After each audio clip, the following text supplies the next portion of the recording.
नमस्कार विद्यार्थी मित्रांनो, डायरेक्शन अकॅडमीच्या सरळ सेवा प्लॅटफॉर्मवर तुम्हा सर्वांचं पुन्हा एकदा स्वागत. आपण आपल्या टीईटी टेस्ट सिरीज जो आहे आपला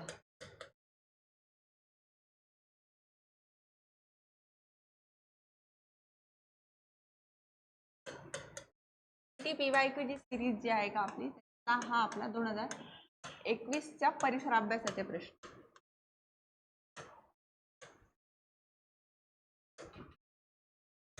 मागील जे प्रश्नपत्रिका आहे त्या तुम्हाला त्याच सरळ सेवेच्या डायरेक्शन अकॅडमीच्या चॅनलवर बघायला मिळतील. तर पहिल्या प्रश्नाला सुरुवात करूया. पहिला प्रश्न बघा. छत्रपती शिवाजी महाराज शिवनेरी तसंच समर्थ रामदास क्वेश्चन मार्क. सज्जनगड, जांब, चाफळ, शिवथरघळ. तर पर्याय क्रमांक 2 जांब हे योग्य उत्तर आहे. प्रेझेंट डे जालना जिल्ह्यातील जांब या ठिकाणी समर्थ रामदास स्वामींचा जन्म 1608 ला झालेला आपल्याला बघायला मिळतोय. जे शिवाजी महाराजांचे समकालीन असलेले आपल्याला बघायला मिळते. सज्जनगडवर त्यांची समाधी आहे. करेक्ट. त्यांचं नाव नारायण सूर्याजीपंत ठोसर.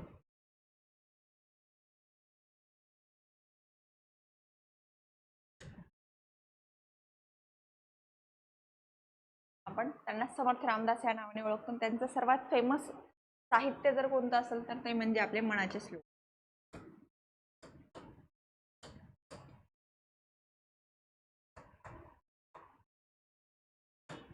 जे आपण बऱ्याच वेळा शाळेच्या प्रार्थनांमध्ये जर तुम्ही मराठी मीडियम मधनं शिकलेले असाल, सेमी इंग्लिश मधनं शिकलेले असाल तर तुम्ही ते नक्कीच बघितलेले असेल. तुम्हाला शाळेच्या प्रार्थनेमध्ये प्रेयरमध्ये म्हणायला लावतात. जर कॉन्व्हेंट स्कूलमध्ये असेल तर तुमच्या वाट्याला ते आलेलं नाही. आता हे आहे आपली बघा 2021 ची टेस्ट GPYQ जी आहे टीईटीची. आता टीईटी 2026 साठी तुम्हाला जुन्या PYQ सोबत नवीन प्रश्नांचा पण सराव गरजेचा आहे. तर त्या अनुषंगाने आपण डायरेक्शन अकॅडमी मार्फत 20 टेस्ट सिरीज लॉन्च केलेली आहे.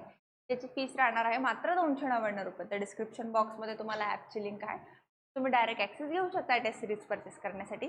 आपण आपल्या प्रश्नांकडे वळूया. त्याचबरोबर तुम्हाला डिस्क्रिप्शन बॉक्समध्ये कॉन्टॅक्ट नंबर पण दिसेल. तुम्ही तिथून अधिक माहितीसाठी संपर्क करू शकता की तुम्हाला टेस्ट सिरीज असो किंवा इतर सरळ सेवे किंवा टीईटी संबंधित ज्या काही समस्या आहेत त्या तुम्ही अधिक माहिती तिथून घेऊ शकता. आपला प्रश्न वाचूया पुढचा.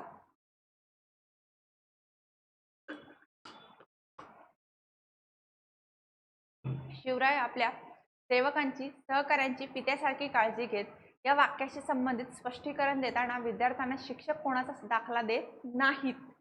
मदारी मेहतर, कान्होजी जेथे, प्रतापराव गुजर की बाजी घोरपडे. तर पर्याय क्रमांक 4 बाजी घोरपडे. आता इथे बघा, तुम्हाला मी मागच्या प्रश्नांमध्ये पण सांगितलंय की छत्रपती शिवाजी महाराज आणि त्यांच्या काळातील प्रशासनावर आपल्याला 2 ते 3 प्रश्न वारंवार आहे. खास करून अष्टप्रधान मंडळावर प्रश्न. तर तो सेक्शन आपण छान करून जाणं गरजेचं आहे परीक्षेत. पुढचं बघा. शिवरायांच्या काळात बारगीर संबोधन पद कोणत्या सैन्य दलाशी संबंधित होते? घोडदळ, पायदळ, आरमाल दळ की केरखाते. तर ते पायदळाशी संबंधित बारगीर आपल्याला बघायला मिळतात. म्हणजे हा प्रश्न पुन्हा कशाशी संबंधित आला? प्रशासन व्यवस्था. जर सब डिव्हिजन केलं प्रशासन व्यवस्थेमधनं तर का सैन्य व्यवस्था.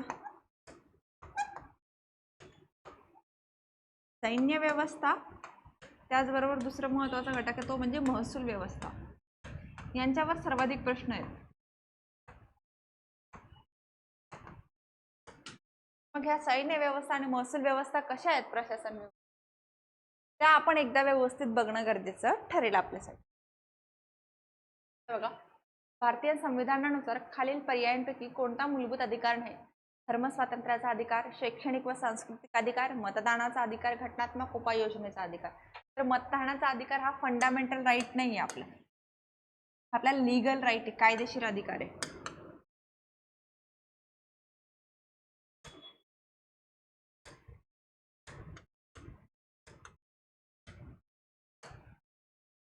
त्यानंतर बघा धार्मिक स्वातंत्र्य जे आहे ते आपल्याला कलम 25,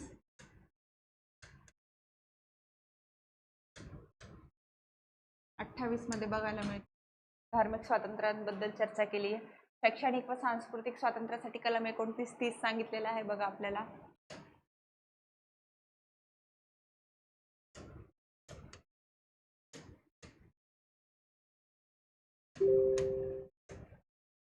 आणि घटनात्मक उपाययोजनेचा अधिकार म्हटल्यावर काय, कलम 32. त्याला आंबेडकरांनी आत्मा म्हणून संबोधित केलेलं आहे. मग त्यामध्ये बंदी, प्रत्यक्षीकरण, उत्प्रेषण, अधिकार पृच्छा यासारख्या गोष्टींच्या माध्यमातून कंट्रोल केला जातोय. त्यानंतर पुढचं बघा, किमान 15 व कमाल 45 सदस्य संख्या कोणत्या स्थानिक शासन संस्थेत असते? नगरपंचायत, पंचायत समिती, नगर परिषद की ग्रामपंचायत? पंचायत समितीमध्ये कमीत कमी 15 आणि जास्तीत जास्त 45 सदस्य संख्या आपण बघतो. आता ही कशी त्रिस्तरीय राज्य व्यवस्था, आपण 73वी घटना दुरुस्ती,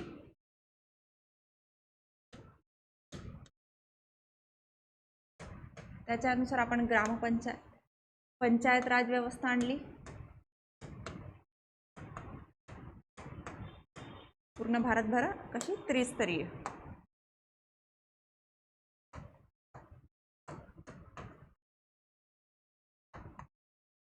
त्याचबरोबर आपण काय केली, 74वी घटना दुरुस्ती.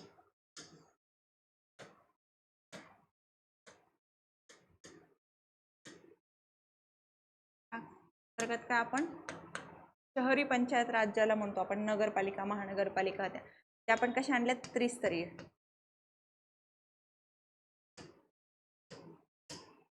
करेक्ट, लक्षात घ्यायचे. 73वी आणि 74वी घटना दुरुस्ती. खालील पर्यायातील राज्यपालांशी संबंधित विसंगत बाब कोणती? राज्याचे घटनात्मक प्रमुख असतात, राज्याचे कार्यकारी प्रमुख नसतात, राज्याबाहेरील व्यक्ती असतात, राज्यातील कार्यकारी मंडळात समावेश नसतो. पर्याय क्रमांक 4 हे आपले योग्य उत्तर आहे. राज्याबाहेरील व्यक्ती असणे एक संविधानात लिहून नाही ठेवलेले, पण हा काय आपली परंपरा आपण चालू ठेवलेली. म्हणजे लोकल पॉलिटिक्समध्ये तो व्यक्ती इन्क्लूड होऊ नये आणि न्याय पद्धतीने त्यांना तटस्थतेने राज्यपाल हे पद उपभोगावं. कार्यकारी प्रमुख नसतात, ते काय वास्तविक प्रमुख नाहीत. नंतर घटनात्मक प्रमुख असतात राज्याचे, कार्यकारी प्रमुख नसतात. तर कार्यकारी प्रमुख कोण आहेत आपले, माननीय मुख्यमंत्री प्रत्येक घटक राज्यांचे.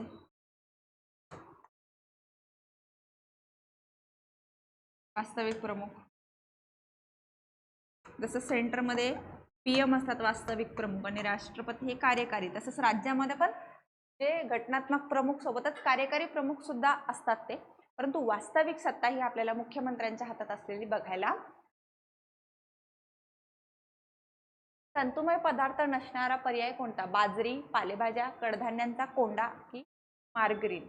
तर मार्गरीन मध्ये आपल्याला तंतुमय पदार्थ म्हणजे फायबर्स नसलेले बघायला मिळतात. आणि आता ह्याच्यात ना आपल्याला काय सांगायचं, सायन्स मधनं पोषणमान जे आहे का आपलं पोषण घटक, त्याचबरोबर विविध रोग, मग संसर्गजन्य, असंसर्गजन्य,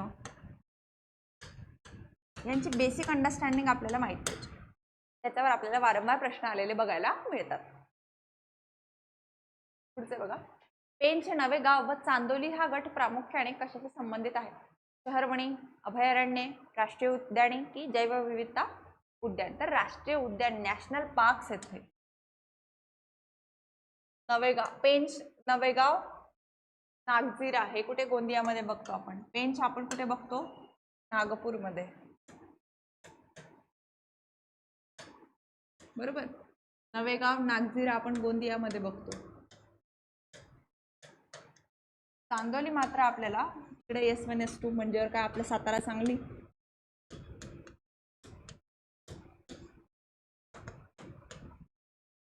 कोल्हापूर, सोलापूर.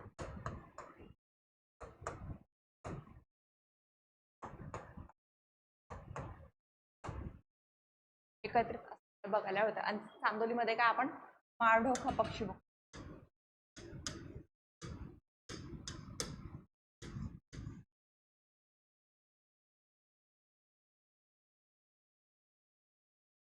महाराष्ट्रातील सह्याद्री पर्वतीय प्रदेशात आढळणाऱ्या प्रमुख आदिवासी जमाती कोणत्या? कोरकू, वारली, वारली कोकणा, कोकणा भिल्ल, भिल्ल कोरकू. तर वारली आणि कोकणा हे आहेत का सह्याद्री प्रदेशामध्ये आढळतात.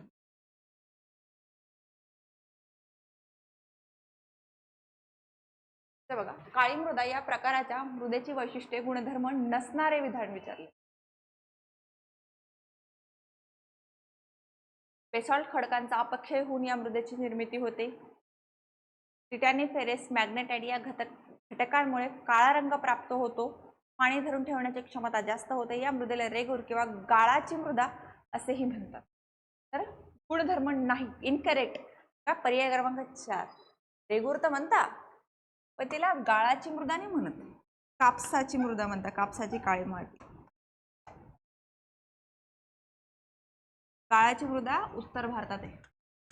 उत्तर भारतीय गंगेचं मैदान जे आहे का तिथे मोठ्या प्रमाणात आहे.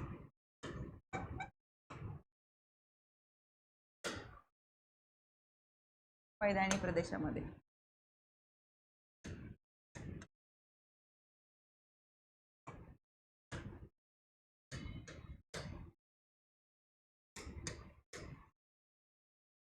बेसॉल्टच्या अपक्षयातनं झाली फिजेरी रक्षण. टिटॅनिक फेरिस आणि मॅग्नेटाइट रंगद्रव्यामुळे त्याला काळा रंग प्राप्त आणि वॉटर होल्डिंग कॅपॅसिटी त्याची चांगली. त्याचबरोबर तिला सेल्फ प्लग सॉइल या नावाने सुद्धा ओळखलं जातात, की स्वतः नांगरणी करू शकते.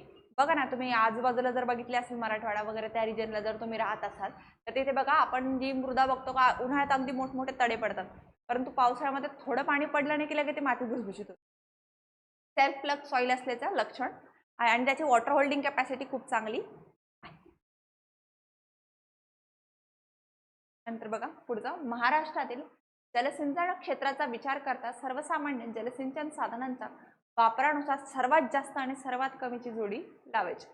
कालवा व उपसा, कालवा व तलाव, विहिरी व उपसा व विहिरी व तलाव. तर विहिरी आणि उपसामध्ये सर्वात कमी आणि सर्वात जास्त आपल्याला बघायला मिळते पर्सेंटेजच्या बाबतीत. पुढचं बघा, खालील पर्यायांपैकी रेखावृत्तांचे वैशिष्ट्य कोणते? परस्परांशी समांतर असतात, लांबी समान असते, मूळ रेखावृत्त म्हणजे बृहत वृत्त, 0 डिग्री रेखावृत्त म्हणजे विषुव वृत्त. आता रेखावृत्तांचं काय वैशिष्ट्य विचारले ते म्हणजे काय? समान लांबी आहे,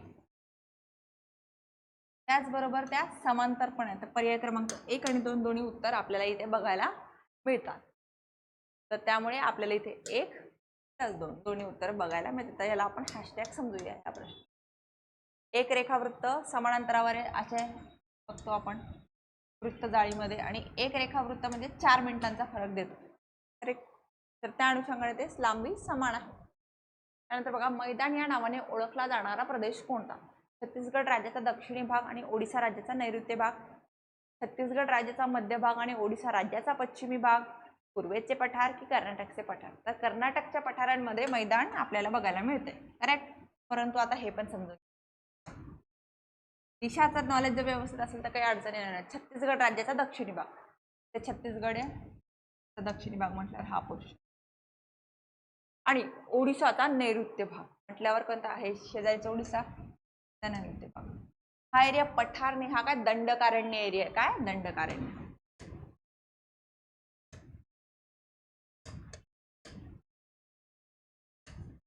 रामायणाशी सुद्धा याचा एरियाचा संपर्क आलेला आपल्याला बघायला मिळतो.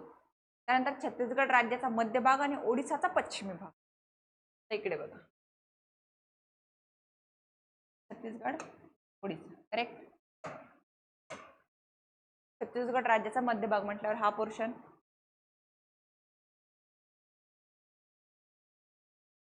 ओडिशाचा पश्चिम भाग, पूर्व पश्चिम म्हटल्यावर हा भाग दंडकारण्याचाच भाग येतो त्याचा. म्हणजे तो भाग इथे जर इमॅजिन केला तर इथे हा पूर्ण बेल्टच आहे ना दंडकारण्याचा. त्यानंतर पूर्वेचे पठार, पूर्व दिशा, इकडे इकडे कोणता पठार आहे? इथे पर्वतरांगा आहेत ना. त्यानंतर बघा, खोल शेती या शेती प्रकाराशी संबंधित बाबी खालीलपैकी कोणत्या? एकाच प्रकारच्या मोठ्या प्रमाणात विस्तीर्ण क्षेत्र असणारे पीक, मनुष्य व पशुबळाचा जास्तीत जास्त वापर, मर्यादित यांत्रिकीकरण. फक्त अ आणि ब बरोबर, फक्त ब आणि क बरोबर, अ आणि क बरोबर, अ ब क तिन्ही बरोबर. तर पर्याय क्रमांक 2 फक्त ब आणि क बरोबर हे इथे आपलं योग्य उत्तर. कशासाठी? सखोल शेती.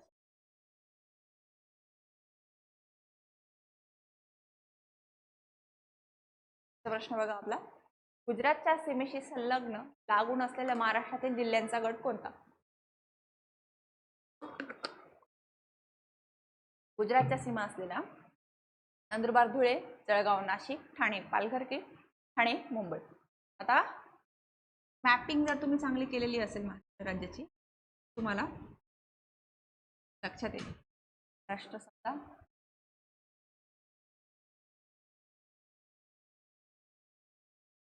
हा मध्य प्रदेशची बॉर्डर, हे गुजरातची बॉर्डर.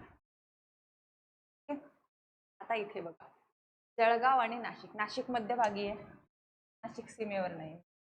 नाशिक इकडे हा गेला.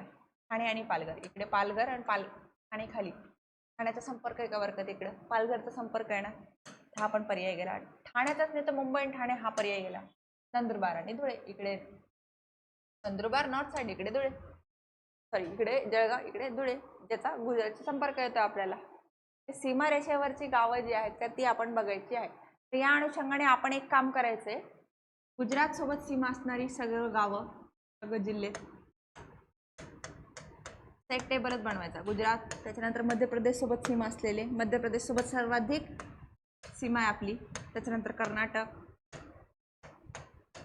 छत्तीसगडचे काय दोनच आहेत, गोंदिया आणि गडचिरोली. गोवाचा पण एक सिंधुदुर्गाच आहे, तालुके एकदा बघून घ्या. त्याच्यानंतर तेलंगणा, यांच्यासोबत सीमा असलेले जिल्हे एकदा बघून घ्या पेपरच्या दृष्टीने, जे आपल्याला फायदेशीर. त्यानंतर बघा सर्वसाधारणपणे मासे, मत्स्यवर्ग यांच्याशी विसंगत बाब खालीलपैकी कोणते. काही मासे हे दीर्घायू असतात, काही मासे अल्पायुषी असतात. हृदय 3 कप्प्यांनी बनलेले असते. शरीराचे तापमान आजूबाजूच्या तापमानानुसार बदलते. काही मासे दीर्घायू, काही मासे अल्पायू. करेक्ट. तापमान ते बदलतात, 3 कप्प्याचं नाही, 2 कप्प्यांचे मासे. आणि आपलं की मनुष्यांचा काय 4 कप्प्यांचं. मानवी हृदय कसं 4 कप्प्यांचं.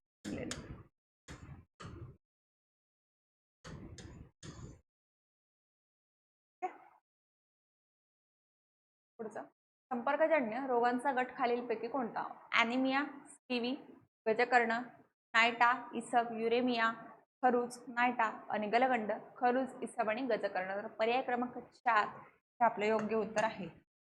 आता इथे बघा ॲनिमिया हा संसर्गजन्य नाही, बरोबर, त्याच्यामुळे इकडे जातं.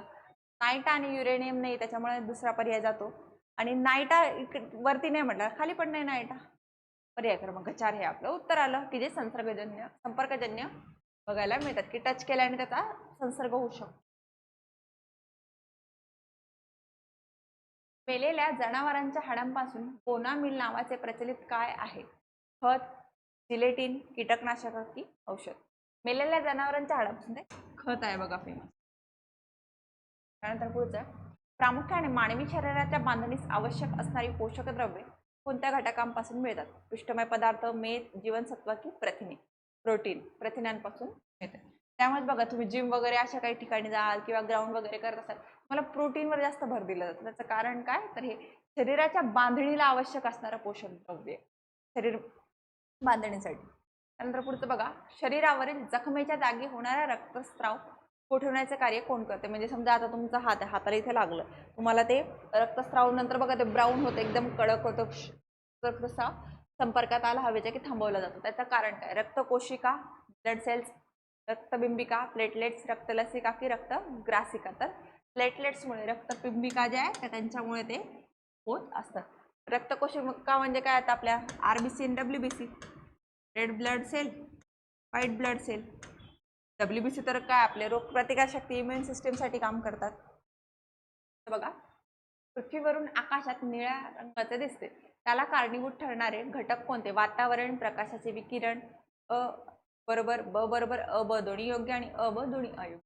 दोन्ही घटक कारणीभूत आहे ना. आपल्याला जे आपण डोळ्यांना बघतो ते आकाश निळं दिसतंय, बरोबर. ते जेव्हा तुम्ही अंतराळात जाता तेव्हा ते ब्लॅक आहे. त्याचं कारण काय, तर वातावरणचे लेअर, प्रकाशाचे विकिरण, जे रिफ्लेक्शनचा जो चेंजेस होतो सनलाईटमुळे, त्या गोष्टी त्याला कारणीभूत आहेत. पुढचं बघा सर्वसाधारण धातू नसतात. तन्य, वर्धनीय, ठिसूळ आणि सुहा. धातूंमध्ये तन्यता असते बघा ना, सोन्या चांदीची दागिनी अगदी एवढ्या तुकड्यापासून अगदी बारीक लेअर बनवतात ते. आपण वायर बघतो कॉपरची. वर्धनीयता त्यांच्यामध्ये असते. सुवाहक पण असतात, गुड कंडक्टर आहेत ना ते विजेचे. ठिसूळ नसतात मात्र धातू. तर पर्याय क्रमांक 3 हे आपलं योग्य उत्तर आहे. कारण आणि परिणाम अर्थ लक्षात घेऊन योग्य पर्याय निवडा. तर त्यामध्ये बघा, पहिलं आहे पाणी हे संयुग आहे. कारण त्याचा परिणाम इकडे लिहिला गेलं, आपण इकडे लिहूया.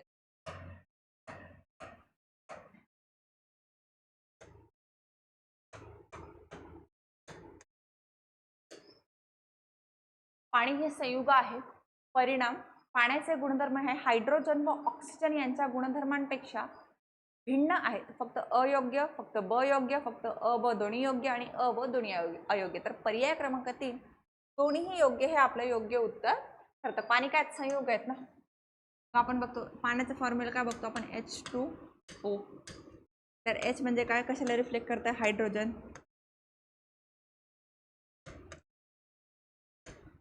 O कशाला बघतो, ऑक्सिजन. पाण्याचा गुणसूत्र आपण काय बनवतो, H2O. परिसंस्थेतील विघटक हा घटक. आता हा प्रश्न आपण हॅशटॅग ठेवू शकतो, कारण की चारही ऑप्शन ते विघटक येत नाहीत. आपण पुढच्या वळूया. नंतर बघा, भारताच्या संदर्भाने प्राचीन इतिहासाचा कालखंड कोणता. इसवी सन पूर्व 8व्या शतकापासून इसवी सनाच्या 10व्या शतकापर्यंत. पूर्व इसपू 8 ते इसवी सन 10वं शतक. अश्मयुगीन काळापासून इसवी सनाच्या 8व्या शतकांपर्यंत स्टोन एज.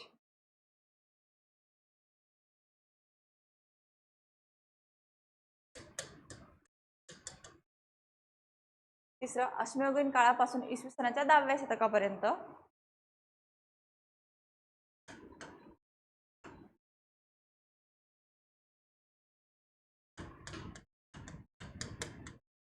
प्राचीन काळ विचारते, हे लक्षात घ्या. इसवी सन पूर्व 8व्या शतकापासून इसवी सनाच्या 8व्या शतकापर्यंत. 1 आणि 4 तर गेले. अश्मयुगापासून सुरुवात बघतो आपण. मग पर्याय क्रमांक 2 आणि 3 मध्ये विचार करा. 10व्या शतकापर्यंत मध्ये 8व्या नंतर आपण बघतो गुर्जर प्रतिहार, त्याच्यानंतर राष्ट्रकूट, पाल यांचा कन्नौजसाठी त्रिपक्षीय संघर्ष सुरू होतो 8व्या शतकापासून. चालुक्य त्यावेळी फ्रेम मध्ये आपल्याला येताना दिसतात. कदम डायनेस्टी आपल्याला फ्रेम मध्ये येताना दिसते, बरोबर. ककाटिया डायनेस्टी, होयसला डायनेस्टी, ह्या सगळ्या डायनेस्टी. त्याच्यानंतर सेन डायनेस्टी जी आहे बंगालची, अहम डायनेस्टी ओरिजिन आपल्याला होताना बघायला मिळतं. म्हटल्यावर एक अर्ली मिडायवल ट्रान्झिशन झोन होता हा, संक्रमण काळ, की ज्याला प्राचीन ते मध्ययुगीनचा संक्रमण काळ म्हणून ओळखला जातो. इसवी सन 8व्या शतक ते 10वं शतक म्हटल्यावर पर्याय क्रमांक 3 पण हटलं आपलं. 10व्या शतकापर्यंत नाही, 8व्या शतका अश्मयुगापासून. स्टोन एज मध्ये पण मग आपण 3 भाग बघतो. अश्मयुगाचे पण काय 3 भाग आहेत.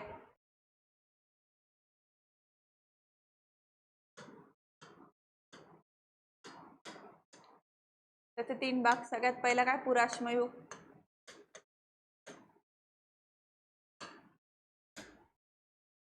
त्यानंतर बघा मध्याश्मयुग. तिथून मग सुरुवात झाली आहे प्रगतीला.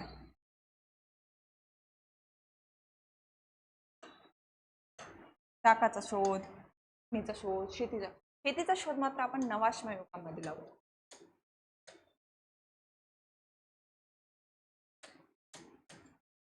हे 3 कालखंड, पुराश्मयुग, मध्याश्मयुग आणि नवाश्मयुग. ह्या स्टोन एज पासून सुरू होतोय प्राचीन काळ ते इसवी सनाच्या 8व्या शतकापर्यंत. म्हणजे पर्याय क्रमांक 2 हे आपलं योग्य उत्तर आहे.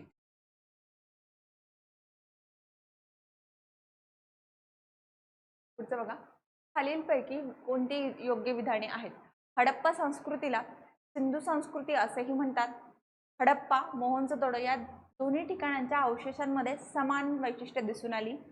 हडप्पा व मोहनजोदडो ही दोन्ही शहरे आज पाकिस्तानमध्ये आहेत. फक्त अ आणि ब योग्य, फक्त ब आणि क योग्य, फक्त क आणि अयोग्य आणि फक्त अ ब क योग्य. तर पर्याय क्रमांक 4 तिन्ही स्टेटमेंट इथे योग्य आहेत. आपण खालच्या स्टेटमेंट पण सुचवूया. प्रेझेंट डे लोकेशन हडप्पाची आणि मोहनजोदडोची पाकिस्तानमध्ये आहे, करेक्ट. या अवशेषांमध्ये समानता दिसून आली म्हणूनच त्यांना आपण एका संस्कृतीशी आहे असं कंट्रोल केलं ना, एकत्र केलं. त्याच्यानंतर बघा, त्याला दुसरं नाव आहे इंडस व्हॅली सिव्हिलायझेशन, सिंधू संस्कृती, हडप्पा संस्कृती ज्याला म्हणतो आपण तो. आणि त्याचा शोध प्रामुख्याने आपण कधी लावतो 1920-21ला. लाहोर मुलतान रेल्वेचं काम चालू होतं. मग त्यावेळी आपल्याला काही भाजलेल्या विटा काही मिळत आहेत. मग त्यावर थोडीशी क्युरिओसिटी जागी होती. मग त्याच्यावरती संशोधन करतात आपल्या एशियाटिक सोसायटी ऑफ इंडिया.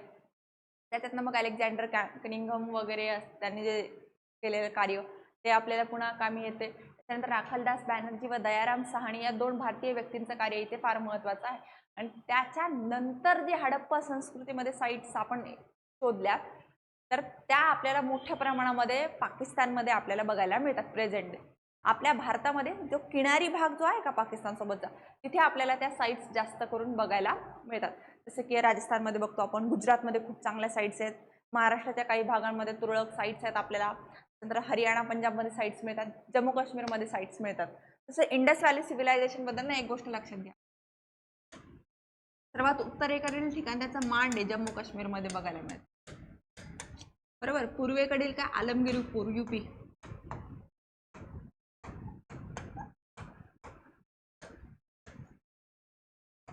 त्याच्यानंतर दायमाबाद महाराष्ट्र,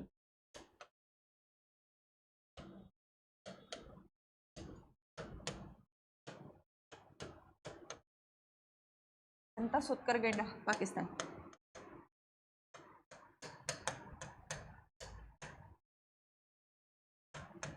लक्षात ठेवायचे, कदाचित कामी येतील. त्यानंतर बघा, मानवी उत्क्रांतीच्या टप्प्यातील बुद्धिमान मानव कोणत्या नावाने ओळखला जातो? Homo habilis, homo erectus, Neanderthal man, Cro Magnon man. तर निअँडरथल मॅन जो आहे का तो होमो सेपियन्स जो आहे का तो म्हणजेच निअँडरथल मॅन.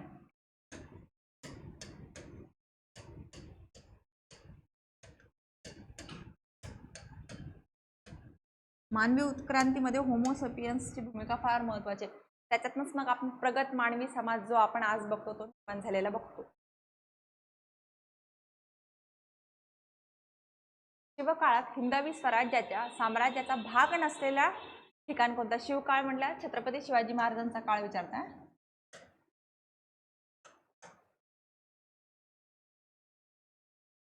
कर्नाटकातील बेळगाव, करवार व धारवाड, तामिळनाडूतील वेल्लोर आणि म्हैसूर आणि मदुराई. पर्याय क्रमांक 4 म्हैसूर आणि मदुराई नव्हते त्यांच्या आड. दक्षिण दिग्विजय केला होता बघा महाराजांनी मृत्यूच्या अगोदर.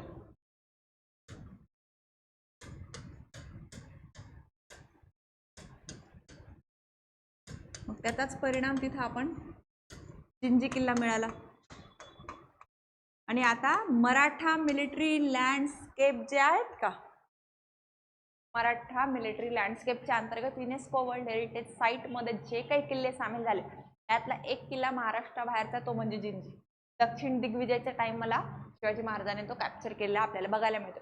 आणि जेव्हा औरंगजेब दक्षिणेवर चालून येते त्यावेळी सुद्धा मराठा जेव्हा रायगडाचं पतन होतं, येसुबाई आणि शाहूराजेंना पकडलं जाते त्यावेळी मात्र आपल्याला हा जिंजीचा किल्ला राजाराम महाराजांना ताराबाईंना आश्रयासाठी फार महत्त्वाची भूमिका बजावताना आपल्याला बघायला मिळतो. आणि मराठाचा स्वातंत्र्य संग्राम जो आहे 25 वर्षाचा त्याच्यामध्ये जिंजी किल्ल्याचं फार महत्त्वाचं योगदान आहे.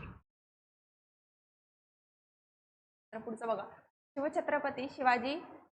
छत्रपती शिवाजी महाराज हे आपल्या सहकाऱ्यांना उद्देशून बोलत आहे असा प्रसंग कल्पून कोणी काव्य रचना केली? महात्मा ज्योतिराव फुले, सुब्रमण्यम भारती, रवींद्रनाथ टागोर की सरोजिनी नायडू? तर रवींद्रनाथ टागोर यांनी ते केलेलं आपल्याला बघायला मिळतं. काव्य रचना शिवाजी महाराजांवर केलेली आहे. त्यानंतर पुढचं बघा, शेवटचा प्रश्न, मध्ययुगीन भारताचे पहिले आरमार तळ कोणत्या शतकात उभारले गेले? 15वे शतक, 16वे शतक की 17वे शतक? तर ते आपल्याला बघा, आपण काय म्हणतो की Shivaji Maharaj father of Indian navy, correct. त्यांचा टाइम पिरियड बघा आपण काय 1630 किंवा 1627 जेव्हा आपण म्हणतो 1680, करेक्ट. म्हटल्यावर काय 15वं शतक की 20वं की 21वं? ते काय आपल्याला 17व्या शतकामध्ये बघायला मिळतं. शतक आपण एक पुढे जातो ना, काउंट करतो ना. आता आपण पण काय म्हणतो स्वतःला की आपण 21व्या शतकात जगतो म्हटल्यावर आपण 2026 मध्ये जगतो, तरी आपण काय म्हणतो 21व्या शतकात. म्हटल्यावर 1630 ते 1680 जर आपण इमॅजिन केलं तर ते काय 17वं शतक आपल्याला बघायला मिळेल. अशा रीतीने एक गोष्ट लक्षात घ्या, तुम्हाला मागं पण मी म्हटले की प्रशासन व्यवस्था जी आहे शिवरायांची, खास करून सैन्य व महसूल व्यवस्था त्याच्यावर आपल्याला वारंवार अष्टप्रधान मंडळ याच्यावर जास्त प्रश्न सुटतात. मग ते आपण व्यवस्थित बघणं फार गरजेचं पेपरच्या दृष्टीने. एकदा नजरे घालून टाकायला काही हरकत नाहीये ते. त्याचबरोबर तुम्हाला मी संतांचे बर्थ प्लेस पण म्हटले होते बघा. बर्थ प्लेस कुठे आला ना आजच्या पेपरमध्ये समर्थ रामदासांनी. मागच्या लेक्चरमध्ये पण म्हटलेले की संत परंपरा जी आहे त्याच्यामध्ये मोलाचा वाटा आहे आपल्या महाराष्ट्र संस्कृतीत. मग त्याचे लोकेशन्स आपल्याला व्यवस्थित माहीत असणं गरजेचं. तर अशा रीतीने आपले हे जे 2021 चे टीईटीचे प्रश्न आहेत बघा.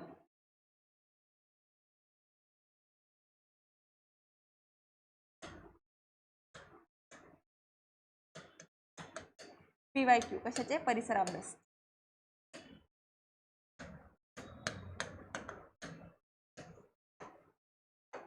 ते आपण आज इथे संपवलेले आहे. त्याचबरोबर तुम्हाला नवीन प्रश्नांचा सराव पण तेवढाच महत्त्वाचा. तर त्यासाठी पेपर 1 आणि पेपर 2 चे 10-10 प्रमाणे आपण 20 टेस्ट लॉन्च केलेले आहेत. तर त्याची फीस राहणार आहे मात्र ₹299. डिस्क्रिप्शन बॉक्समध्ये तुम्हाला ॲपची लिंक मिळेल. तुम्ही direct access test series purchase करण्यासाठी घेऊ शकता. त्याचबरोबर तुम्हाला इथे स्क्रीनवर पण कॉन्टॅक्ट नंबर आहे. त्याचबरोबर डिस्क्रिप्शन बॉक्समध्ये टेलिग्राम चॅनलची लिंक मिळेल. त्याला तुम्ही जॉईन करा जेणेकरून तुम्हाला ज्या काही सरळ सेवेचे अपडेट्स असतील त्या वेळोवेळी तिथे मिळून जातील. आणि कॉन्टॅक्ट नंबर आहे. तुमची टीईटी असेल किंवा इतर सरळ सेवेसंदर्भात ज्या काही समस्या असतील शंका असतील ते तुम्ही तिथं आम्हाला कॉन्टॅक्ट करून माहिती मिळवू शकताय. धन्यवाद. थांबूया आपण इथे आणि भेटूया आपल्या पुढच्या ज्या टेस्ट सिरीजच्या भागामध्ये. थँक्यू.